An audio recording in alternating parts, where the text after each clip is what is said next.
wealth, fame, power. Gold Roger, the king of the pirates, obtained... No, I am not going to do that again. I am not the anime, you guys. You can't expect me to say it every time. Konnichiwa. I'm the Lost Otaku, and this is One Piece Chapter 1, Romance Dawn Part 2.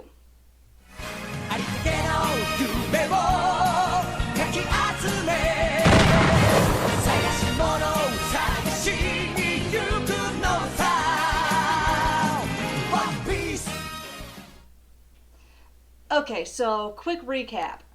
Luffy's an idiot and ate a devil fruit, and Shanks wasn't too happy about it. Okay, so we cut over to a while later. It doesn't say how long it's been, but it's been at least a few days to a week, maybe longer. Luffy is skipping off to a fish shop with a big old contagious Luffy grin on his face. The storekeeper observes that Luffy is in a good mood and asks if Shanks left him behind again, before stating that it doesn't matter because Luffy can't swim anyway. To which Luffy comes up with a very simple solution to this. That's okay, I'll just be a pirate who doesn't fall into the ocean. Luffy, I don't think it's going to be that easy. What if you're up on the mast furling the sails and a strong wind comes and blows you off? And you can't grab onto something quick enough. But you know what? It must be really cool to have a devil fruit power. Because ever since Luffy ate his, he's become even happier. The mayor then comes up behind Luffy and begins complaining, saying maybe the whole village thinks it's cool, but what good does that do, having a rubber body? A lot more good than you would think. He then goes on to lecture Luffy about becoming a pirate, because it would ruin the town's reputation. We then cut over to Makino's bar, where Luffy's sitting at the bar with a drink, conversing with Makino. Makino states that Shanks and his crew has been gone for a while, and asks Luffy if he feels lonely. Luffy tells her no, because he hadn't forgiven them for what happened with Higuma and the bandits. He had thought Shanks was a tough pirate, but he overestimated him. Makino then explains to Luffy that she thought that people who could laugh after being picked on were rather brave. Luffy glares at her and says, "That's because you don't understand. There are times when a man should fight back." Makino kind of chuckles and says, "I guess I don't know anything then." Someone then enters the bar, and Luffy turns around with a look that almost says, "Shanks is here!" "Hi, Shanks. Luffy seems really happy to see you despite what he just said about, not forgiving you."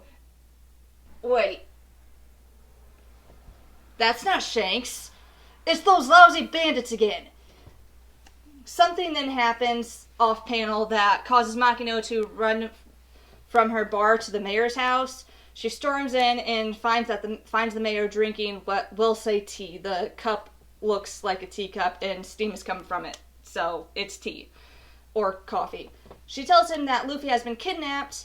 It then cuts back over to the bandits, and we get one little frame with two men hiding. The one guy looks at the other and tells him to go save Luffy. I can imagine that they're sitting there arguing back and forth. "Go save Luffy. You go save Luffy. No, you. But they're bandits. We could get killed." Luffy is arguing with Higuma, demanding that he apologizes. Higuma then grabs Luffy by the cheek, and it stretches in response to Luffy's throwing a punch at Higuma. And Higuma discovers Luffy's rubber body and says, "Oh, a rubber man, huh? Who would have thought such a thing exists in this world? Has this guy never heard of devil fruits? I'm sorry, but devil fruits may be considered a mythical fruit to most people, apart from the few who have seen them or ate them or know someone who has eaten one. I would think that everyone in the One Piece world would have at least heard of devil fruits and what they do to the human body. But apparently it seems Higuma hasn't." He then gets thinking, if I sell him to a circus, I can sure get a lot of money. Okay, I know his name is Monkey D. Luffy, but that doesn't make him an actual monkey. This is a monkey. This is not. Monkey Luffy. Okay, we good? Do we all understand that Luffy's family name, Monkey, doesn't mean he's an actual monkey? Okay, good. Moving on. Luffy tries to attack Higuma with a piece of wood, but Higuma stops him with his foot and pins him to the ground, foot on the side of Luffy's face. And if Luffy wasn't so young, I'd make a side note that he lost a tooth. But he's young, so it probably was a baby tooth. Higuma asked Luffy if he and his bandits had said something to tick him off while they were drinking and having a good time.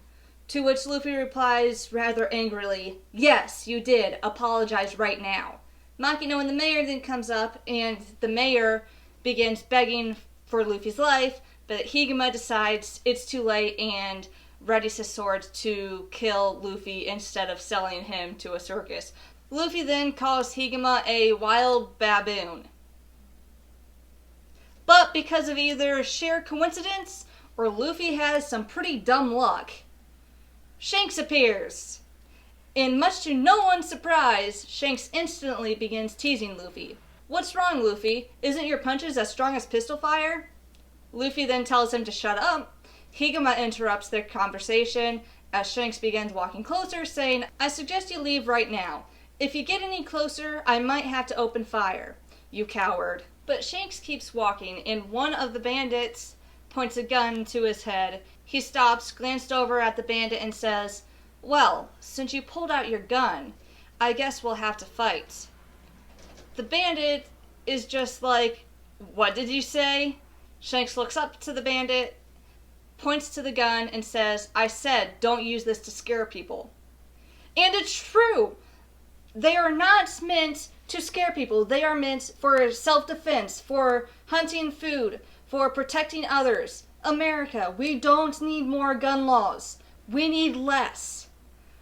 If one person in each group of people, well, I mean right now with the virus we can't have like a whole group of people,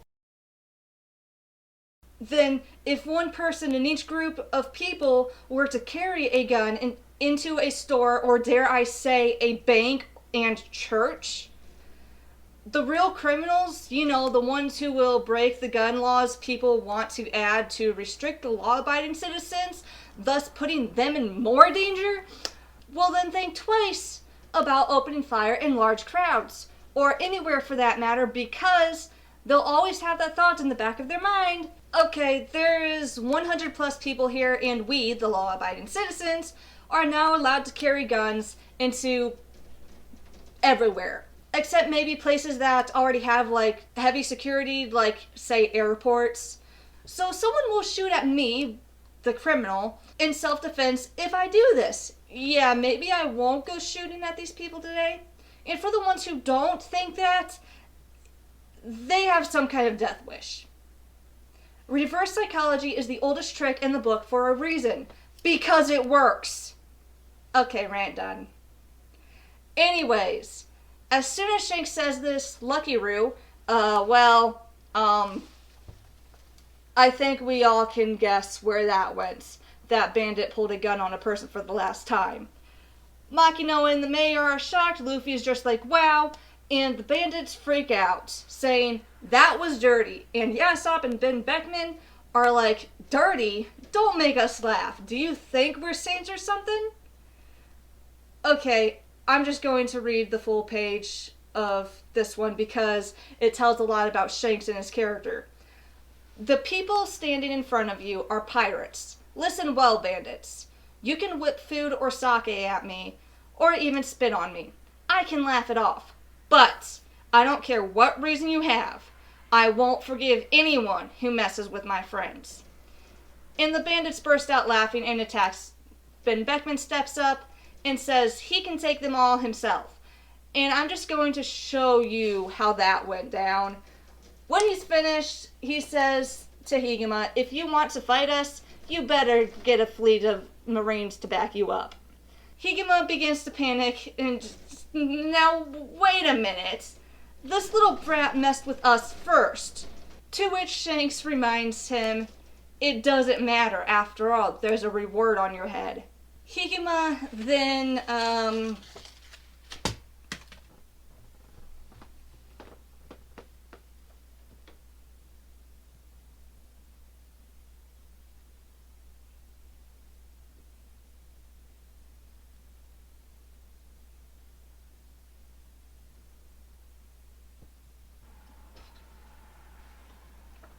calm down, Alexandra. I just went to go fill my cup back up.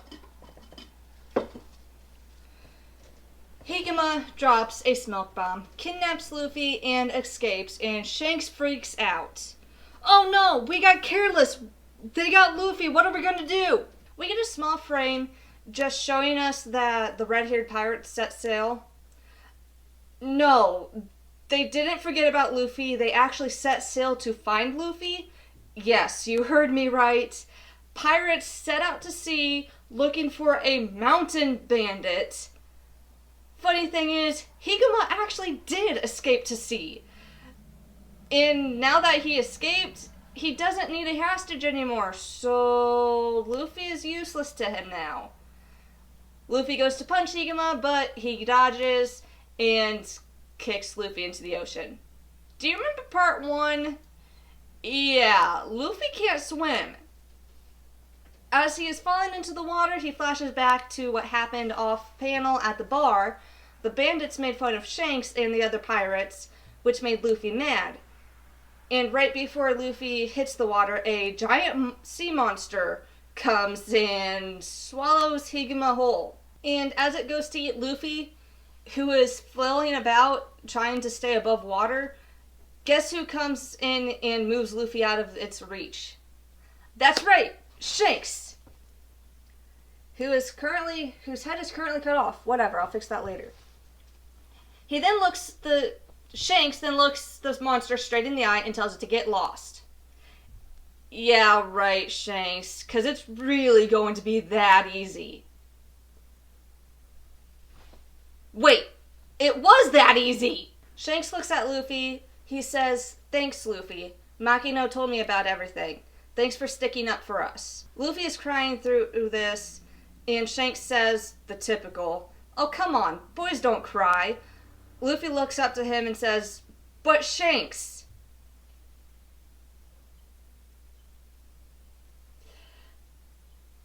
Yeah, we cut over to the port where Shanks tells Luffy they are leaving, really leaving, and asks Luffy if he's upset. Luffy answers, yeah, but I won't force you to take me along anymore. I'll become a pirate by myself. Shanks sticks his tongue out at Luffy and says, heh, I wouldn't take you even if you begged me. You don't have what it takes to become a pirate.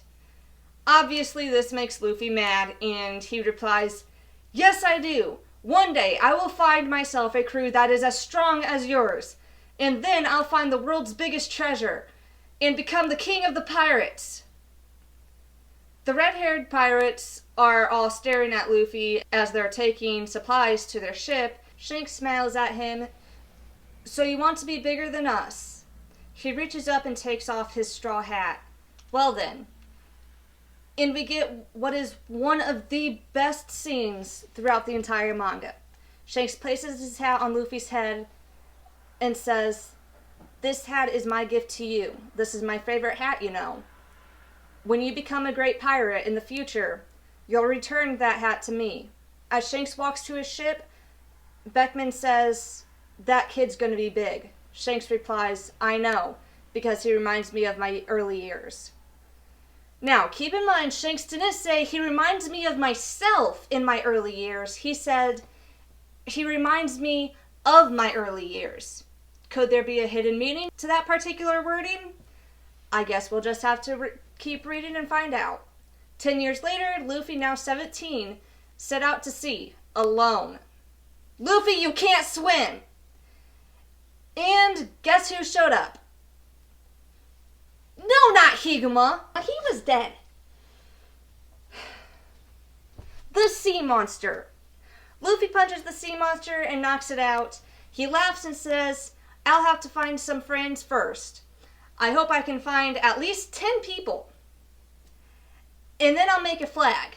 Alright, let's go. He wants 10 crew members, not 10 people in total, which means 9 friends and him.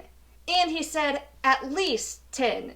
So he will be happy, possibly even thrilled, to have more than 10 people. So we'll see what happens. So currently, as you can see, we've got 10 people total. Sorry for spoiling, but there's the people. I mean, they're kind of already there. You can see them. I mean, it's kind of obvious. I mean, I put them on the same wall. It's kind of obvious that all these people are going to join with Luffy. So far he's got 10 people, including himself. But did he really want 10 people in total? Or did he want 10 friends in total? Because if that's the case, he's only got 9 friends. I mean, he's got more than 9, but on his crew, he's got 9 friends. Or 9 Nakama, if I said that right. Nakama? Nakama.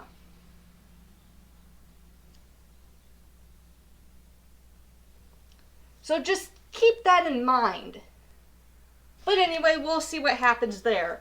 In the last frame we get is Luffy throwing his fist in the air, yelling, "I'm gonna be king of the pirates!" And the chapter ends.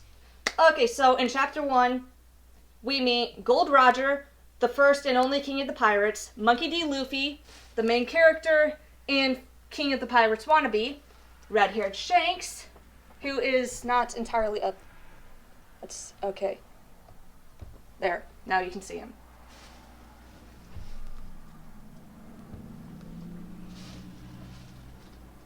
And red-haired Shanks, who is the captain of the red-haired pirates, Ben Beckman, first mate of the red-haired pirates, Lucky Roo, a member of the red-haired pirates, and Yasop, another member of the red-haired pirates. Makino, owner of the bar in Luffy's village, Higuma, the leader of the mountain bandits, and killed by a sea monster.